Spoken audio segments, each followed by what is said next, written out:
I've been skip tracing homeowners for the last 13 years, and these are my top three skip tracing hacks to have over a 90% success rate on connecting.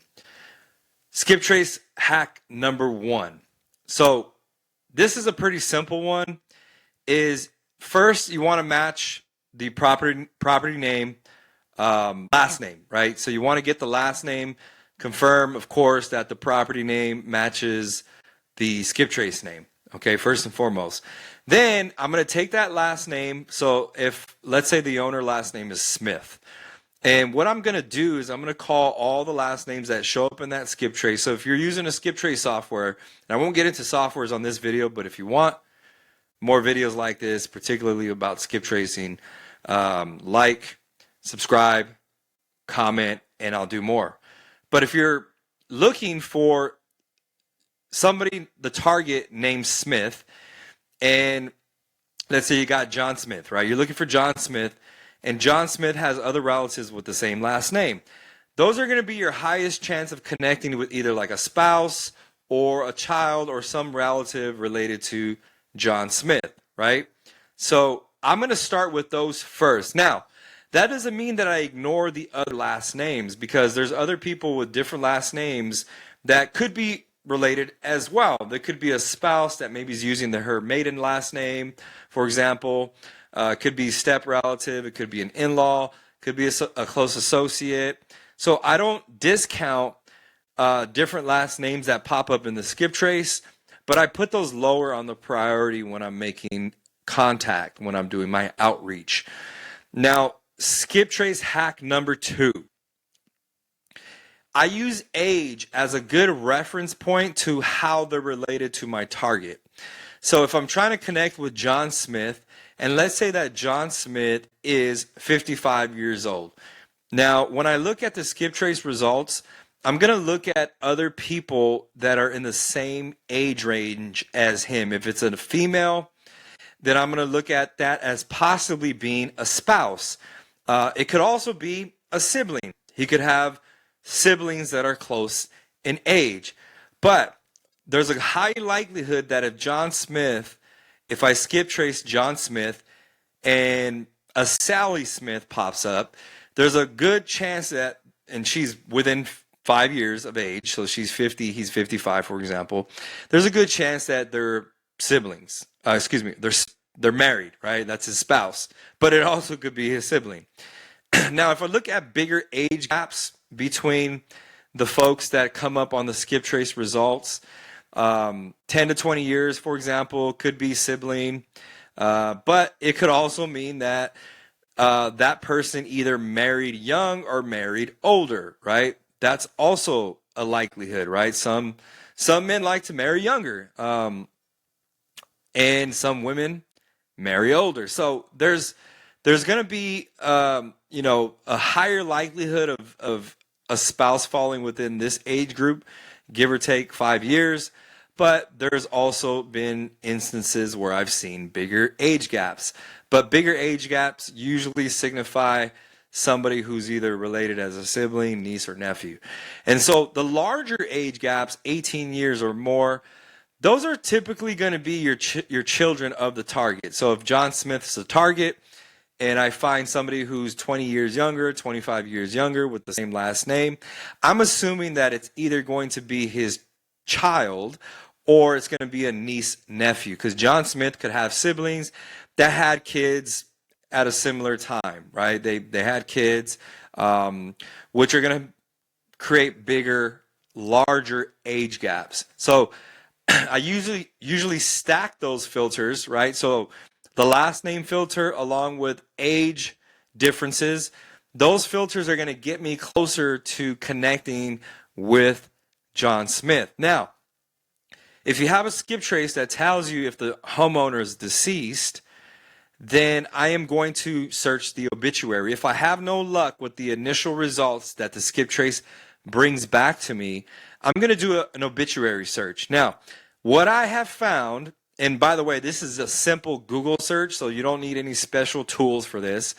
You can literally go to Google and type in as follows: John Smith, obituary, city, and state. Okay. City and state of where the property is located is a good starting point, right? If you figure out that maybe he was, born in a different city and state, or died in a different city or state, then you can use that as an alternative search. Or you can use the word obituary first, his name, and his city and state. That's going to bring up multiple results in many cases. But to get more specific, if John Smith, and on the property details, it shows that he has a middle name. So if it's John A. Smith, I'm going to use that. I might still do a broad search for all John Smiths in city and state, and then look to see if the results came up with that middle initial. And then I'll retry that search with John A. Smith. And even if I have his full middle name, if it's John Andrew Smith, for example, I will use that in the search in order to get more narrow with my results. So how do I know if I have a hit? If you have a middle name, there's a better chance that you get a hit because it's going to bring in specific results with people who are named John A. Smith, right?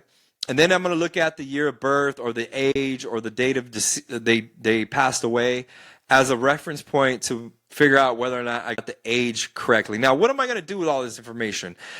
When I find the obituary, I'm looking for a surviving spouse, children, siblings, grandchildren, executor, personal representative of the estate, etc. Maybe on the first go around on that first skip trace, some of these people may have not shown up.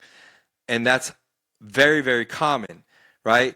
So now when you go to the obituary and you see names here that did not show up in your initial skip trace, then I'm going to take those names, right? If the heirs named the obituary don't show on your skip trace, I'm going to take those names and I'm going to skip trace those names as well. And I'm going to make contact with those names and those relatives of the deceased person. And I'm basically going to see who I can talk to that will lead me to the heirs, right, of this homeowner. I want to find out if they have a will. I want to find out if there was a trust set up. I want to find out if the kids are still around, etc. Now, a bonus tip for skip tracing is using the mailing address along with the name. What do I mean by that? So some homeowners are actually landlords. So not all homes are owner occupied, right? So if I'm buying properties as an investment property, then I'm renting those properties out to tenants. So I'm not using that address for my mail. I'm using my own address, and in many cases, homeowners, landlords will use their primary residence as their mailing address. So if my initial results don't pull back the information on the target that I'm looking for, or I'm not able to connect with anybody that leads me to the target, then I'm going to skip trace the mailing address with the owner name still, right? And see if that brings me results. If I use these 3 hacks along with this mailing address hack, I have a really high success rate of connecting with a decision maker that can help me get to the bottom of whatever I'm trying to do with this property. If I'm trying to wholesale it, if I'm trying to fix it and flip it, but more importantly, if I'm doing surplus funds. So this strategy works really well for any reason that you're trying to get in contact with the target, but more specifically, it's a very great methodology for skip tracing in a surplus funds scenario, because you're doing detective work. It's kind of like an inheritance, right? Unclaimed money. You got to figure out who the rightful owners of that money is, and you're going through the process of elimination to figure out who's entitled. So hopefully that helps. If you like this kind of content and you want to see more of it, like, subscribe, comment, ask me a question. Maybe I'll do one. There's a lot more hacks that I have, by the way. Maybe I'll do another video on the best software for skip tracing. So we'll see you on the next video.